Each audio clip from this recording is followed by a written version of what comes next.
சற்று முன் கிடைக்கப்பெற்ற மிக முக்கியமான செய்தி ஒன்று வெளியாகியுள்ளது.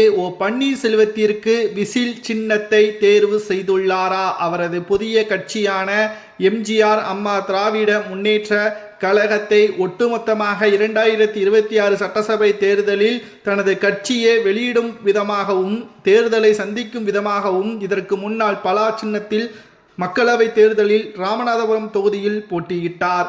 இதனைத் தொடர்ந்து தற்பொழுது புதிய கட்சிக்கென்ற ஒரு சின்னம் தேவை என்ற காரணத்தினால் விசில் சின்னத்தை தேர்வு செய்ய உள்ளார் என்ற தகவல் தற்பொழுது கிடைக்கப்பெற்றுள்ளது.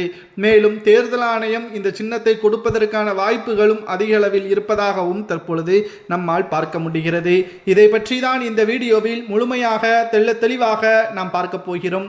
அதாவது அதிமுகவிற்கும் ஓபிஎஸ்ஸிற்கும் எந்த ஒரு சம்பந்தமும் கிடையாது என்று எடப்பாடி பழனிசாமி அவர்களால் கூறப்பட்டு வரக்கூடிய நிலையில் பன்னீர்செல்வம் அவர்கள் அதிமுகவின் உண்மையான தொண்டர்கள் எனது பக்கம் இருக்கும் பொழுது நான் எதற்காக தயக்கம் காட்ட வேண்டும்? அதிமுகவின் தொண்டர்களது வாழ்வாதாரமும் அவர்களது வளர்ச்சியும் மக்களின் வளர்ச்சியும் நிச்சயமாக புதிய கட்சியை ஆரம்பித்து அதன் மூலமாக நிலைநிறுத்துவேன் என்றும் கூறியிருந்தார். மேலும் அதற்கு முன்பாகவே அதிமுகவில் இணைவதற்கான முயற்சிகளில் ஈடுபட்டார். அது தோல்வியில் முடிந்தது.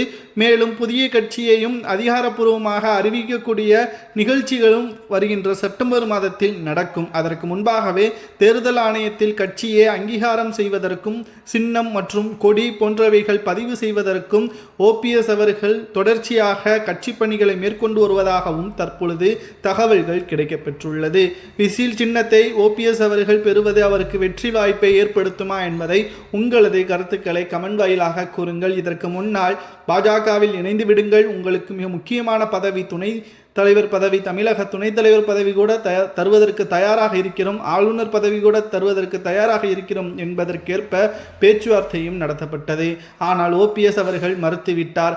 அதிமுகவின் உண்மையான விசுவாசி நான் என்பதை எப்பொழுதுமே ஒரு கணம் கூட பணத்திற்காக விட்டுக் கொடுக்க மாட்டேன் என்றும் தெரிவித்துள்ளார். தற்பொழுது ஓபிஎஸ் அவர்கள் விசில் சின்னத்தில் போட்டியிட்டால் அவருக்கு வெற்றி வாய்ப்பு உறுதியாக கிடைக்குமா அல்லது அவர் அதிமுகவிலோ பாஜகவிலோ மீண்டும் இணையலாமா என்பதை உங்களது கருத்துக்களை மறக்காம கமெண்ட் வாயிலாக கூறுங்கள். இது போன்ற செய்திகளை தெரிந்து கொள்ள மறக்காம நமது சேனலுக்கு ஒரே ஒரு சப்ஸ்கிரைப் மட்டும் பண்ணிருங்க.